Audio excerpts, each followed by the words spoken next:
Hi అండి. Hello! నమస్తే. Welcome to Geetha's kitchen. ఈరోజు మన వీడియో వచ్చేసి సొరకాయ నిల్వ పచ్చడి. ఈ సొరకాయ నిల్వ పచ్చడిని ఒక్కసారి ఇలా ట్రై చేయండి. టేస్ట్ చాలా బావుంటుంది. వీడియోని ఎక్కడ కూడా స్కిప్ చేయకుండా చూడండి. మీకు ఈజీగా అర్థమవుతుంది. అలాగే ఫస్ట్ టైమ్ చూస్తున్న వారు ఛానల్‌ని సబ్స్క్రైబ్ చేసుకోండి. అలాగే వీడియోకి ఒక లైక్ ఇచ్చేసేయండి. ముందుగా స్టవ్ పైన ఒక పాన్ పెట్టేసి అందులో 1 స్పూన్ దాకా ఆయిల్ వేసుకోవాలి. ఆయిల్ కాస్త హీట్ అయిన తర్వాత 2 స్పూన్ల దాకా పల్లీలను వేసుకోవాలి. తర్వాత 1 స్పూన్ దాకా ధనియాలు, 10-15 వరకు పచ్చిమిర్చిని వేసుకొని కాస్త దోరగా వేయించుకోవాలి. ఇవి కాస్త వేగిన తర్వాత వీటిని ఒక ప్లేట్‌లో సెపరేట్ చేసేసుకొని వీటిని పూర్తిగా చల్లారనివ్వాలి.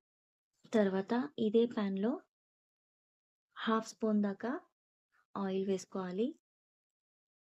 ఆయిల్ వేసుకున్న తర్వాత ఇందులో 1 కప్ దాకా సొరకాయ ముక్కల్ని చిన్న చిన్న పీసెస్‌గా కట్ చేసుకొని వేసేసుకోవాలి. సొరకాయ పైనున్న పొట్టుని పూర్తిగా తీసేసి లోపడున్న గుజ్జును కూడా తీసేసుకొని ఇలా చిన్న చిన్న ముక్కలుగా కట్ చేసుకొని ఇందులో వేసేసుకోవాలి. ఈ సొరకాయ ముక్కలు త్వరగానే వేగిపోతాయండి. తర్వాత ఇందులో 2 మీడియం సైజ్ టమాటాల్ని ఇందులో వేసేసుకోవాలి. ఈ టమాటాల్ని కాస్త స్కిన్ సెపరేట్ అయ్యేంత వరకు ఉడికించుకుంటే సరిపోతుంది. తర్వాత ఇందులో చిన్న నిమ్మపండు సైజ్ అంతా చింతపండును కూడా వేసేసుకోవాలి. చింతపండు, టమాటా అలాగే సొరకాయ వీటన్నిటిని మగ్గడానికి ఒక 10 నిమిషాలు టైం పడుతుంది. మూత పెట్టేసి ఒక 10 నిమిషాల పాటు ఉడికించుకోవాలి. అలాగే మధ్య మధ్యలో మూత తీస్తూ కలుపుతూ ఉండాలి. అడుగంటనివ్వకుండా చూసుకుంటే సరిపోతుంది.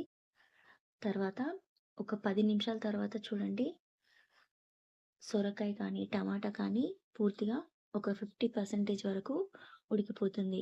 మీరు ఈ స్టేజ్‌లో దీన్ని స్టవ్ ఆఫ్ చేసేసుకొని వీటిని కూడా పూర్తిగా చల్లారనివ్వాలి.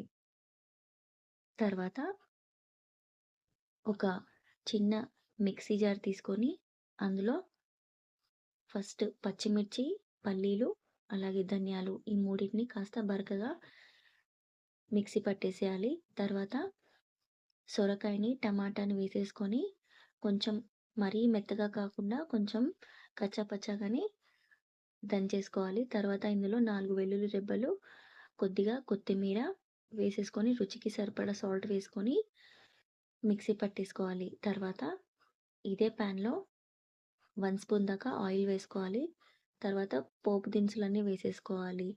ముందుగా ఎండుమిరపకాయలు 1 స్పూన్ దాకా, శనగపప్పు 1 స్పూన్ దాకా, మినపప్పు 2, 3 పచ్చిమిర్చి ఇలా దోరగా వేయించుకోవాలి. ఇవి కాస్త వేగిన తర్వాత 1 స్పూన్ దాకా జీలకర్ర, ఆవాలు వీటన్నిటిని వేయించుకొని ఇందాక మనం మిక్సీ పట్టేసిన సొరకాయ పచ్చడిని ఇందులో వేసేసి ఆయిల్ అంతా ఈ పచ్చడికి పట్టేలాగా కలిపేసుకొని స్టవ్ ఆఫ్ చేసుకోవడమే. ఈ పచ్చడిని మీరు ఫ్రిడ్జ్‌లో స్టోర్ చేసి పెట్టుకుంటే 4-5 రోజుల వరకు నిల్వ ఉంటుంది.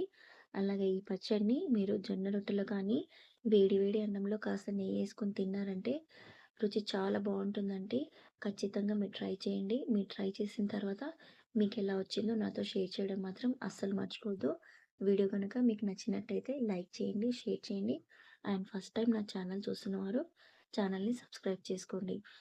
మరో వీడియోతో మళ్ళీ కలుద్దాం. అంతవరకు బాయ్ అండి.